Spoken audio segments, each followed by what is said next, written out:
Thank you for joining us today on Pain to Triumph. My name is Faye Rucker, and I'm here with my co host, Rovonda Doty. And we have our amazing guest today, Dr. Latoya Abram Payton. How are you? I am good. Thank you so much for having me today. Absolutely. So, I want to start out by giving you, the listeners, a little glimpse into who she is. I know there was an accident that happened in your life. So, before we get into that, I just want to know, how would you describe your life, your career, your mindset, so everybody can get to know you? Okay. So yes, I am Dr. Latoya Abram Payson. I just received my doctorate in education in May. So I'm so happy with that. I've been in education for this will be my 25th year. And I am a kindergarten teacher. I've done STEM. I've been working with children all my life because I started with my mom when I was little. So I've been with kids all my life. I am a mother of three, wife of one, just one. And yeah, so I'm just happy to be here. I'm ready to rock and roll with this interview. I love this. This is where it is. Well, we love that. Ravonda is going to lead us in, but like I said, I want to thank you again for being here. I know sometimes reliving tragic moments in our life can be a little bit difficult, but the more transparent and the more open you are about it, you never know who you're blessing. So, Ro, I'll Yeah. let you take it from here. All right. Well, Dr. Latoya, I do want to ask, walk us through the day of the accident. Because I know you, like Faye said, you had a near death experience with a car accident. And tell me, what do you remember and how it changed you in that moment? Okay. Y'all got y'all tissue ready? No, I'm just okay. So it was July 3rd, 2014. I was just coming back from having fun with my girlfriends. Her birthday was that day. We did several events. We went to dinner, and she did get an Airbnb. I was about far away from home, and she was like, "Just stay, just get up in the morning and leave." I was like, "No, I always love to drive at night because it's free, it's open road, it's just me and the pavement and my music." So I said, "I'll just call you when I get home." So I called my husband and let him know I was on my way. And I'm just riding down the road, listening to my music. And all of a sudden, my peripheral vision, I see headlights. And as I turn to see the headlights, you know, when they say your life flashed before your eyes, that Mhm. is so true. I saw my mom, my dad, my family, my husband, my kids, all this at once. And then all of a sudden, I blacked out. So what happened was he was a drunk driver, came off the ramp, like getting ready to get on the highway. So he came off the ramp on the highway. I guess he didn't turn, like he just came plowed right into me. So when he plowed right into me, I don't remember this, but this is what they're telling me. I hit the guardrail, had I tumbleweed down the highway several times. So when the ambulance came, the paramedic, he was waking me up. He was like, "Hello, hello, is anybody else in here?"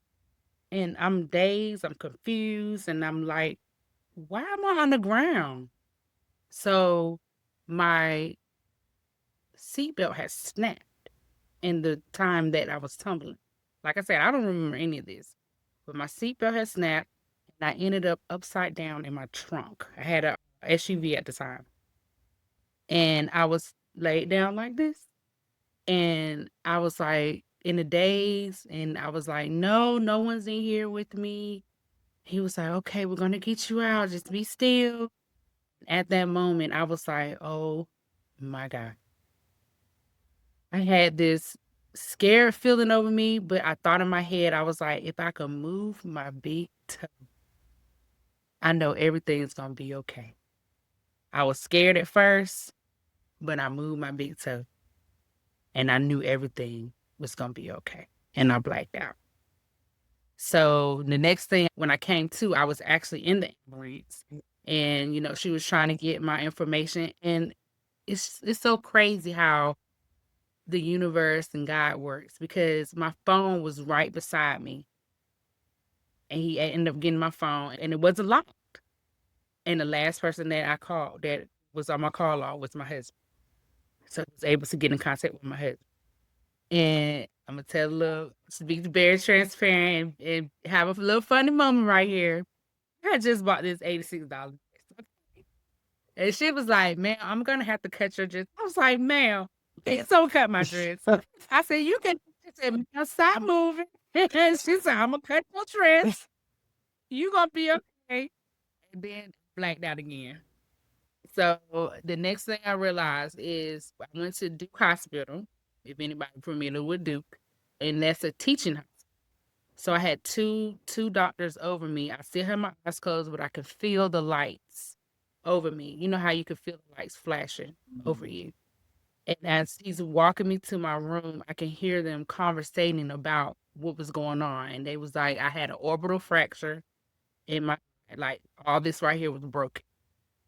And they was like, if I did not get surgery after the swelling went down, I could wake up and it could just, my eye can seep through the cracks like an egg and my eye would be gone.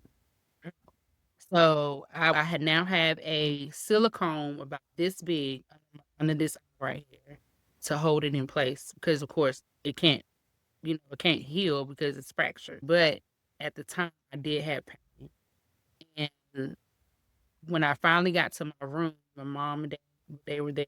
My mom instantly saw me and she covered all the window, all the mirrors in the room, because she did not want me to see my face.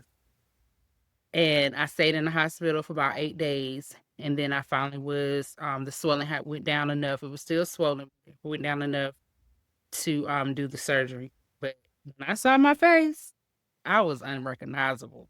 I was unrecognizable. I had road rash all on my arms, on my shoulder, on my face, and I had a busted lip. As you can see, I still have cuts, cut right here and right here and here. I don't have any teeth on this side right here in my face. So yeah, I went through something very, very traumatic. Very traumatic. Wow. And then to top it off like that, I end up getting a lawyer, and they end up finding out who hit me, and they was through, I guess I could say this, State Farm. That's who their carrier were. And they found me 0.01% at fault. And do you know they did not cover me? They did not. I have not got compensated for this accident at all, because they found that clause. State Farm found that clause in their whatever, and I did not get compensated. So yeah, Wow. and I went in a deep, deep depression. Wow. So, wow, I couldn't even imagine that. Yeah. All of the physical trauma, but just to even go through that outside of the accident, I'm sure, like you said, you went into this depression. So that leads me into my next question was, how did your trauma affect you, not just physically, but emotionally, mentally, and spiritually? Mm. I wasn't myself. I wasn't myself no more. I didn't want to drive. They had actually had a nurse to come, and she came and she was wonderful. I wish I knew what she was now, but she did mental health with me, and we would just sit and talk. I didn't even want to step out my house to get in the car. I still had doctor's appointments and stuff to go to, Mhm. and I was so afraid to get in the car. Like, I had to literally keep my eyes closed until I got to where I was. Wow. And it took me a while to drive again. It took me a while to drive again. And I was not there. I was not a mom. I was not a wife. I wasn't living, but I was just here. It was a really trying time. It was a real trying time for me. Understandably so. Do you believe that there were moments during your recovery that you questioned whether or not you would even return to normal? Of course. Every day I got up, I questioned myself, like, why am I here? You know, and the sadness and the darkness just came, felt like just a cloud was over me all the and I did the woe is me and why is this happening to me? And I had everything going for myself and now all of a sudden I can't do anything, even though I didn't have any broken bones, anything like that. But I was broken inside. Mm. So I just didn't feel like myself. Whew, that was powerful what you just said. You might have not been broken on the outside, but you were broken on the inside. Yeah. Yeah. Um, as a wife and a mother of 3 at the time, how did this experience impact your family dynamic? I mean, they were there for me as they could be. Mhm. My husband, he's real supportive. He still is to this day. But it took my mom to call me. And she said, Toya, you got life to live. She said it could have went another way. You could not be here. Mhm. Look at the blessings you have around you now. And during that conversation when she was talking and I was crying, I had to realize, wow, I had to look around at my children. I had to look at my husband. I had to look at my mom. She was about to graduate that year. And these are the things I would have missed if I was gone. Mm. So I had to take that tragedy and turn it into something triumphant. Yeah. So what they say, put your big girl panties on. That day I had to get up. Like literally, guys, I was in my bed so much, and I'm so embarrassed to say this, but I'm gonna go say this because it might help somebody. I had a dent in my mattress. That's how much I was laying in the bed. Wow. Sure. I had a dent, like when I got in the bed, it conformed me, like it just that was my happy place, you know. And I just felt safe in my bed, Yeah. you know. But I had to realize I had to get up out this. Mm. I had to get up out the bed because I had my baby. She was what 2. My middle girl, she was what 10, and then my oldest one, he was almost what 13. So they were still little. They still needed their mom, you Mhm. know. Mhm. And dad can do but so much, but mom can do it, you Yeah. know. Mhm. So that day, I just decided to get up. I decided to get up. Well, that's awesome. What do you think the hardest thing was in your children seeing you like that? What do you think the hardest thing was for them?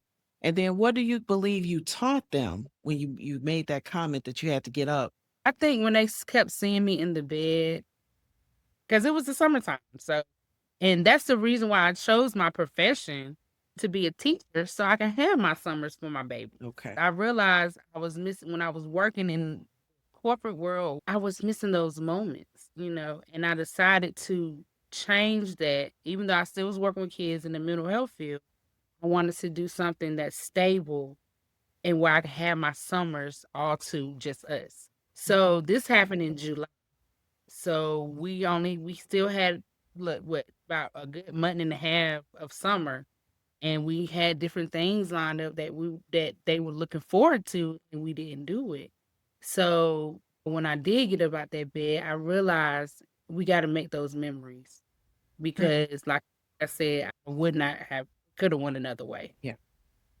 So I think they're proud of me for getting about that bed and doing the things that we wanted to do. Awesome. All right, now she got up. Okay. I got up. So I know that tragic accident changed so much about your life. And when you got up, right? Mhm. That's the purpose. When you got up, I know there was a pivot. There was a change in life. I know you Mhm. started your business, Peyton Place LLC. Tell us about that victory, right? Taking Mhm. that tragedy, turning it into triumph. How did it Yeah. come to life? How does it reflect who you are today? The Mhm. unbroken, healed woman you are I know today. that's I know that's right.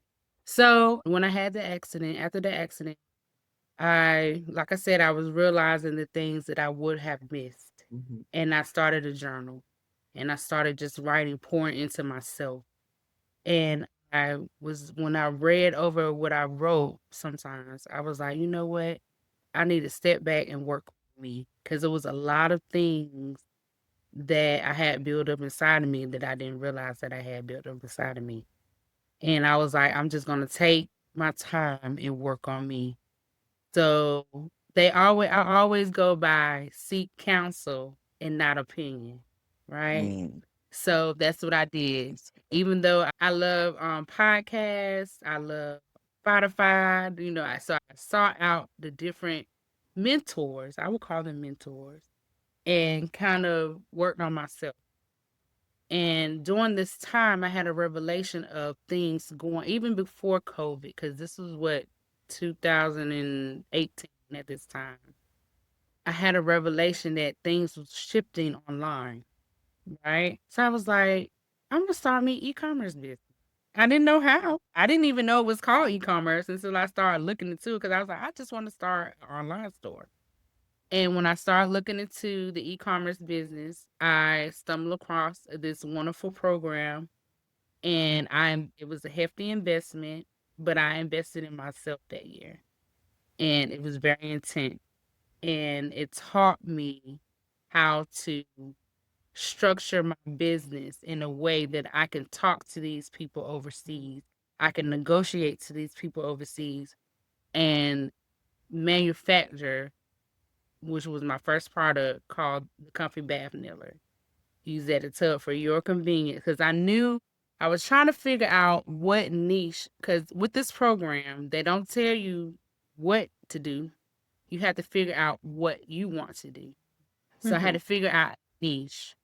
And I had 15 products I wanted to do. Then I had 10, then I had 5, and then I had to narrow it down to 3 and then to 1. So I realized that, moms are always having kids. you know. So that's gonna be my niche.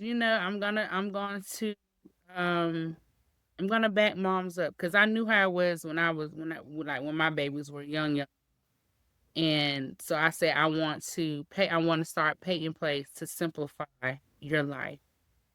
And so that's when I decided to have this wonderful product called the Comfy Bath Niller. Use it as a tub for your convenience when doing anything at the bathtub. It's a two-part sit unit for your knees and your elbows. So, and I had an opportunity of going on USA Network called America's Big Deal in 2022, and I sold 750 units in 90 seconds. Oh, wow. So that was a wonderful, wonderful moment for me. And, it's been some ups and downs with the company. Of course, that's gonna be life because I feel like this life is like a heartbeat. How you see the heartbeat. Yes. So it's gonna be some ups and downs and trials and tribulations, but I'm still here and I'm still rocking and rolling. Still Mm. going. Well, I know your motto, because, we have had that opportunity to get to know you. Your motto is service fuels your purpose.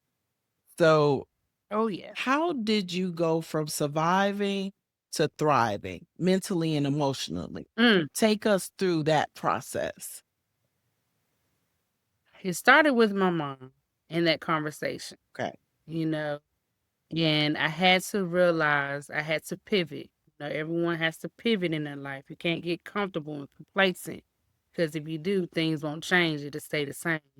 So I had to realize that this is not for me. This is not even for my children. It's for my children, but it's for my children's children because I'm building a legacy. This is a legacy right here. Mhm. You might sow the seeds, but you won't reap the benefits until you're dead. And that's how I look at it as my business and my I want to sow those seeds. And even if I don't see it, I know it's gonna happen. Whether it be with my kids or my kids' kids. I want to keep that generation. I want us to break that generational curse and have something for my kids and for my family to Mhm. fall back on. That's wonderful. Amen. Yeah, that's So I know you mentioned that you've been in the educational field for over 24 years. You love working with the kids and your babies and things like that, and that you teach STEM and work with young children. What Mhm. legacy do you hope to leave through your work in education with these children? Yep. So I'm currently in the kindergarten role now. I've taught STEM for 3 years. I ran the STEM lab in the elementary school, but now this is my third year at this particular school teaching kindergarten. And the legacy I want them to remember me is just have that emotional intelligence. Gain that emotional intelligence by expressing your feelings and know that it's okay to express your feelings. It's okay to be sad. It's even okay to be mad because everyone gets mad and sad as long as you channel it in the proper way. So that's the legacy with my kids that I want to remember. And quick story, I'm in, it's called Miss Corporate America, and I have to do so many appearances. And I met some kids today that was my prior students. I was so happy to see them. And I read to them, actually read some of my books to them and showed them how my books work. And it made me feel so good when I walked in the room because I knew some kids were going to be there from the town that I taught, but I didn't know the kids that I taught were going to be there. So when I got there, they looked out and was like, "Yeah," and they running to me. And oh, it just fills my heart. And it lets me know that I'm doing something right. If the kids can stop what they're doing and just run at me and love on me, and I love on them back, it just makes me know that okay, I'm doing something. That's the legacy I want. I want them to remember me and remember that they can express their feelings in a healthy way. Yeah. Amen. Mhm. That is such a beautiful story, and I'm sure that to some students or some of the children, you may even represent somewhat of a superhero. I Yeah. remember having teachers that I thought a lot of them as a teacher because they cracked open that safe of creativity and things like that. So I Yes. I know that you're a Mhm. strong woman, and that Mhm. strength is something that you get to exhibit in your day to day. From your own journey with the accident, what would you want other women to know about strength? Mm. You know, how to cultivate that. Get up, What you metaphorically saying, get up out that bed. No, just get up, write those goals, check them off, write more goals, check them off, wow. and keep it going. Create that generational wealth. Create that something for you, your family, your kids. Um, just set those goals, set them high, make them and complete them. And what they say, write it down, keep it plain. That's all you got to do. And if you don't know, seek guidance and not opinion. Cuz everybody that don't know what's going on got so much to say and they'll be in your ear and then you have that self-doubt. Mhm. So, block out the haters, block out the naysayers, seek counsel, seek mentors, be in the room with people that can help you and you'll be okay. Sick. Love that. I love that. So, since we're talking about legacy and reflection, the last thing I kind of want to know is if your journey had a message, like a one sentence truth that could help others rise from their Mm. pain, whether they went through something similar or just something else that was super traumatic to them. If it had a message, what would that be? Say often, whatever I think I am always so much more. That's the message. Whatever I think I am always so much more. So yeah, that's the message I would say. I love it. Love it. Okay. Please pass on that one. Whatever I think I am so much more. Yeah, Powerful. you are. You Mhm. said a lot in that statement Yeah. because it all goes to your mindset. What do you It think does. yourself, not about what other Mhm. people think, right? And you always so much more. You know, if you down on yourself, you're always so much more.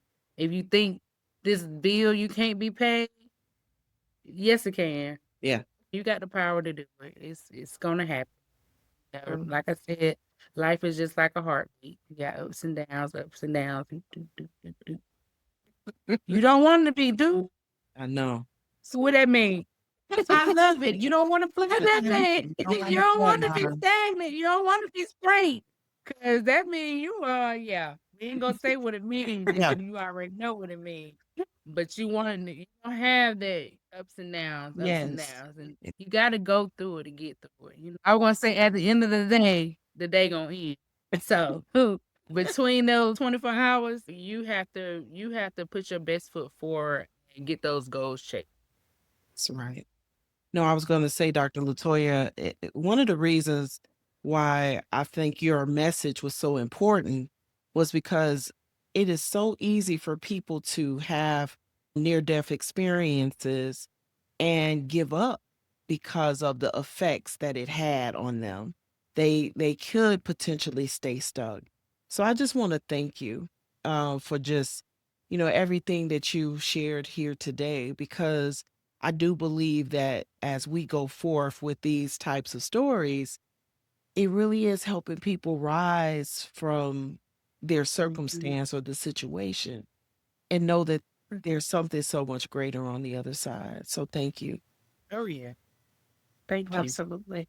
And what stood out to me was that I saw in your words the stages you were going through, right? Like the anger at the whole insurance thing, then the depression, but having that strong community and strong family, they help bring you Mhm. through. You know what I'm saying? So if you came through on the other side, hopefully people listening know can get up out that bed and they need to Mhm. come through it as well, right? You Yeah. almost lost your life that day, but God spared you.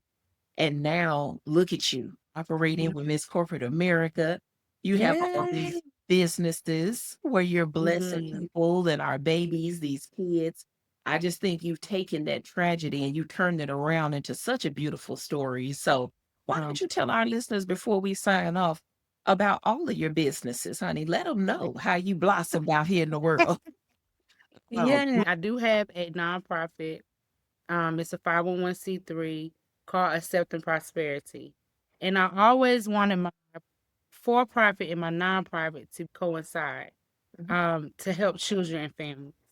So, with the nonprofit side, I am starting a new initiative, and I need y'all help, ladies in the world, whoever listening. I realized of my 24 years of teaching that my babies were coming to school with no t-shirt, underwear, no socks.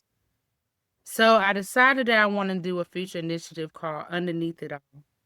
And what it is, I would give undergarment care kits to the underserved families and help them with that piece in their life. We're in the beginning stages of that, and I want to adopt a school and kind of provide that resource to a Title I school and help those babies with what they need. it's awesome.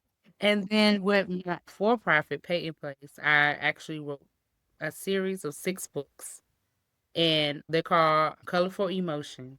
Because I realized children who are 4 to 10, that's my age range, are so tech savvy these days, but it kind of fell out the love of reading. And they have a hard time gaining that emotional intelligence.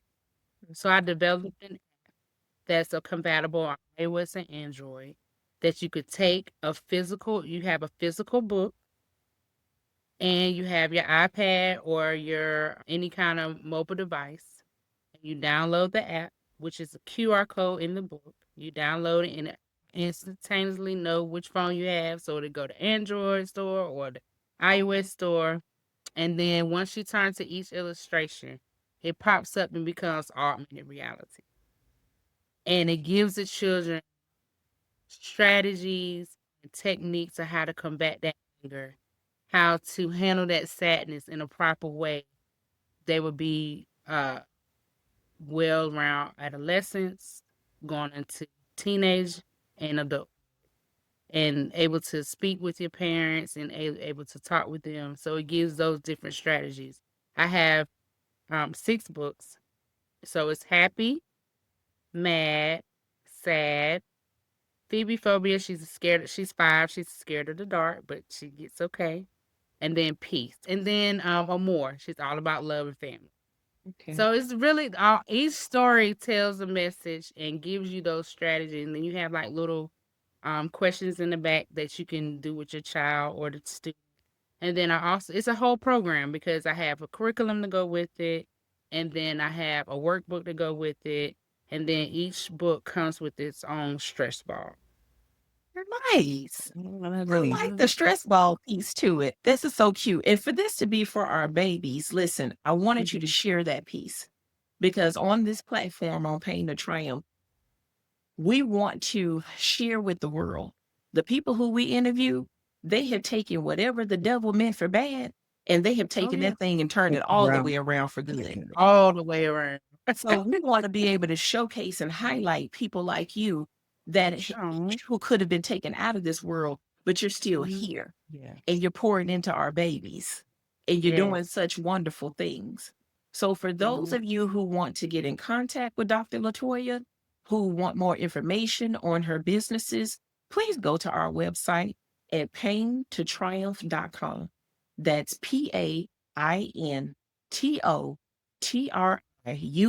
paintotriumph.com. Enter your information in the contact us section so that we can connect you with Dr. Latoya so she can give you all the information about all her initiatives, her programs, and the things that she offers. So thank Mhm. you so much for being Yeah. with us And that today. is It so was a cute. blessing. Yeah. Well, we'll make sure that anyone who desires to reach out to you, if they can just go to our website, enter their information, we'll get that information over to you so you guys can connect. And then that way you can share with us any of your future endeavors so we can make sure it goes out to all of our audience. Thank you guys so You're much. welcome.